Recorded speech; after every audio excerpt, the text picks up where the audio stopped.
Hello. We're back from the training. It's been 1 hour and a half, more or less. Let's go to select model. I created two models, just because I forgot to insert TV ads in the first model. So let's see the second one. Click select. Right.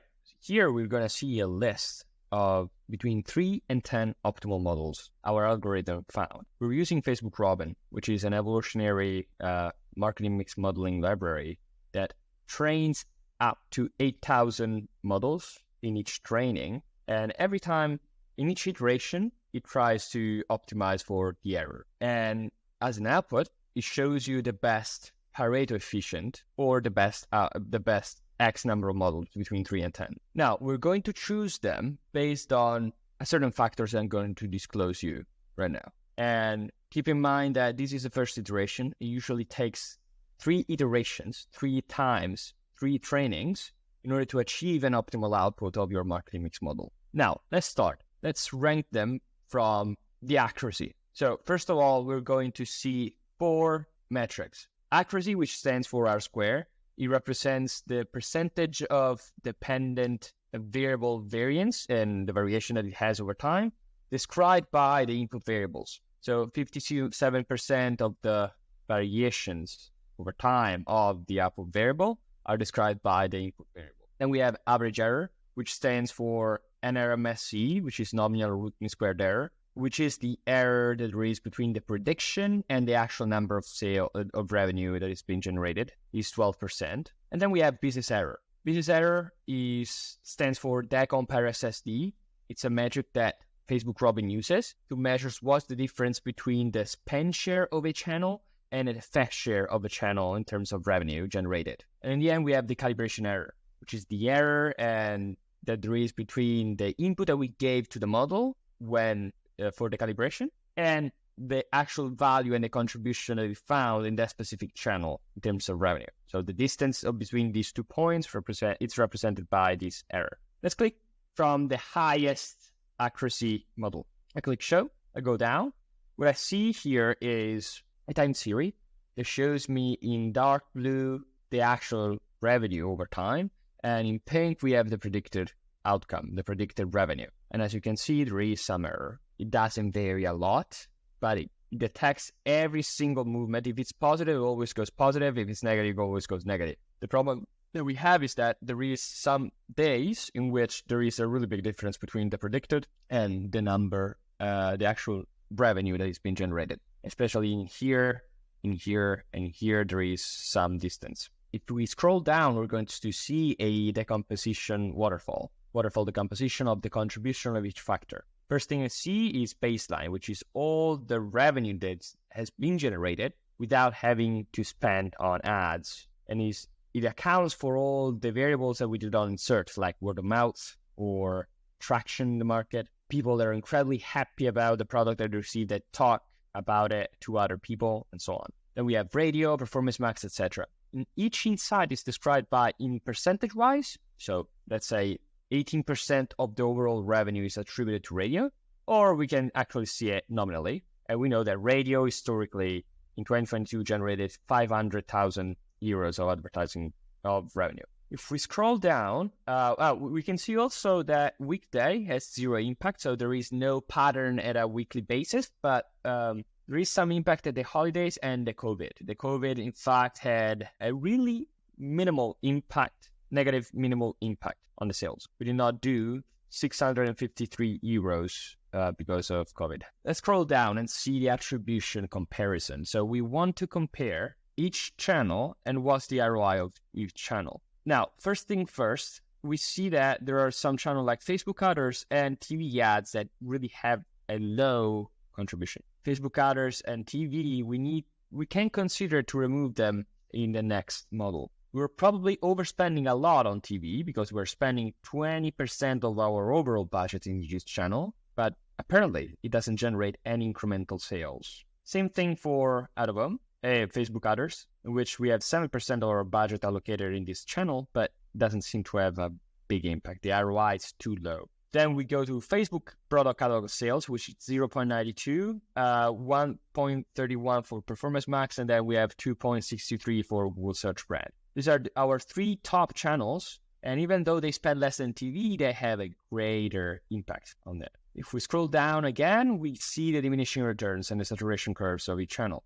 We can detect what's the efficiency of response, the revenue generated, based on each volume of investment that we had historically. As we can see here, after spending around 350 euros a day, Performance Max becomes more efficient than radio. This is really interesting. So it makes sense if you're investing more than 350 euros a day to invest more money into Performance Max than in radio, which are the two most performing and efficient channels. And in the end, we have a split of the Adstock effects. As we mentioned before, the Adstock effects are the effects that your money invested in advertising have over time, split by each campaign type. We can see that display has a delayed effect, magazine ads has a delayed effect, and TV has a delayed effect of different days. They all make sense for the most part. But what I want to do right now, I want to give you all the tools to evaluate if this model can be saved, because you can save the model and go in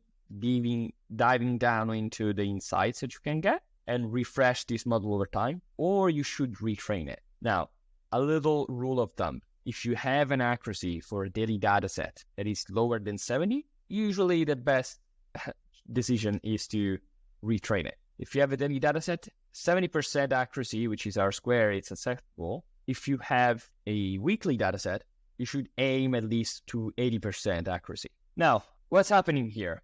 We have a little button that's called How to Improve This Model. If we click it, we're going to see a pop-up that shows us and tells us some really cool insights about our marketing mix model. So there is a warning here that says that in these states, the variation in sales, it's not described by any variation in the input variables. There might be an external factor, an external variable that we did not insert in the model that caused these variations. So if it is, we should detect what happened in these days and insert the feature that actually contribute to generating those variations in sales. Then it says that Facebook conversions doesn't seem to have a correlation between the variable and the output variable because the correlation effect is too low. There are two main reasons of why this might happen. First one is it doesn't have any incremental impact. So the calibration that we gave previously is wrong. It's just biased. The attribution is not good.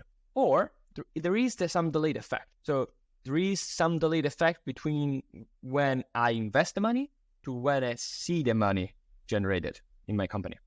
Then we can see that there is some multicollinear behavior between Facebook conversions and Performance Max, Facebook conversions and Google search. So it's really difficult for the model to detect if the contribution needs to be given to Google search or Performance Max or Facebook conversions. Then we can see Facebook adders. It has multicollinear behavior with Google Performance Max, and it's suggesting us to aggregate them if they're in the same channel. Facebook adders doesn't have an incremental impact, as we saw. In the next retrain, we're going to remove that channel because it only creates problem. But I'm going to keep both TV because it has a really big spend share, and I don't want to delete it because it's really big. And I want to keep Facebook conversions because I have my bias, my belief is that it has really a big impact on my sales. So I want to be sure that both channels are taken into account seriously.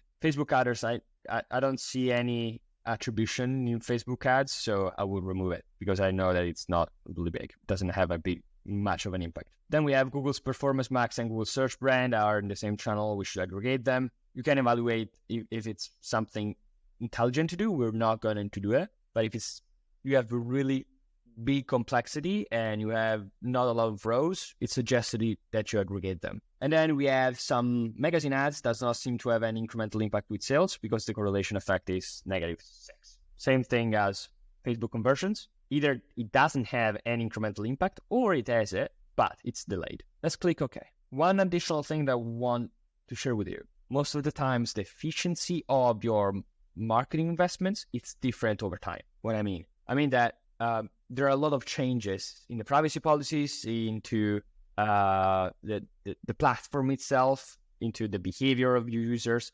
And sometimes having this long modeling window can be counterintuitive for the model training. So what we're going to do now, we're going to shorten the modeling window in the last 100 days from the last data point. In this way, we're going to find the coefficient of the marketing mix model only on the time that is closest to today, because I want to find the coefficients and the other parameters that are close as possible to what's the behavior of our marketing investments right now. So let's go back. In this case, obviously, we saw only one model, but you can see multiple models. And the way you choose them is based on the accuracy, average error, base error. And then you see here with the ROIs, and you need to choose the ROI that is most similar to what you believe and your marketing stakeholder believe. I'm going to explain that better after this first retrain that we're going to do right now. So let's click retrain on the first model. Yes, I want to retrain the model. Right, we are back at it. So again, there is retrain YouTube tutorial. We have everything selected. We want to avoid using Facebook adders because we know that doesn't have any impact and it's been validated with the first iteration. Now we have a more simplistic view of number of feature. It's easier for the model because there are less feature to create a good, robust model. Now we have 1, 2, 3, 4, 5, 6, 7, 8, 9, 10, 11, which means that we have 110 days, 110 rows in order to be compliant with the best practices of marketing mix modeling. So if it's 31st of December, we should be around middle of August in order to be compliant. So let's move it to August, say 15th of August of 2022. Let's select Italy. I'm not going to use calibration in this case because it's going to iterate starting from the values that it found right now. So I want to keep it as free as possible, and we're going to see what it comes out with. We click next. Everything looks correct. Now, I want to double check each. Oh, it's interesting. Cassandra removed the following variable because they had all 0 values. In the last part of the year, COVID was not present, and it will not find any coefficient because there is no value present in this period. So this is interesting. Let's click OK. Now, I want to check all the other parameters before starting the training. I don't want to see too linear behavior. I don't want to see any Adstock that is delayed too much or too low. Each other parameter looks fine to me. It doesn't seem to be weird. Maybe this alpha is too much. Right. Alpha 1.6 makes sense. Magazine ads is delayed. Let's see radio. Radio, it's instant. We saw before,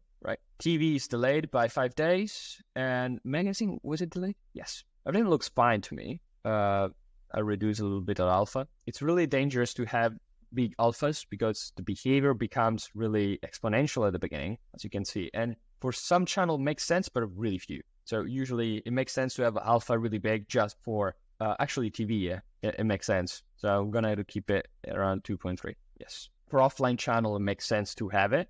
For online channel, it doesn't. Let's click next. Model is ready to be trained. Perfect. We completed our first iteration. And now we click train model. And we're going to train our model again. It's going to take 1 hour. We can keep doing our work while it trains in the cloud. Or we can train another model simultaneously. And we always can do that. We can iterate on multiple hypotheses simultaneously. But with this tutorial, I'm not going to do it. It's going to complicate too much. So let's connect to the remote instance. Here we are again. Cassandra is ready. If you start the training, you won't be able to stop it until completion. Yes, train my model. Perfect. The training started. So it's using the same output that it found in the first iteration. It's going to iterate on those to find the optimal model. Now, let's wait 1 hour or less and see what it comes out with. See you on the other side.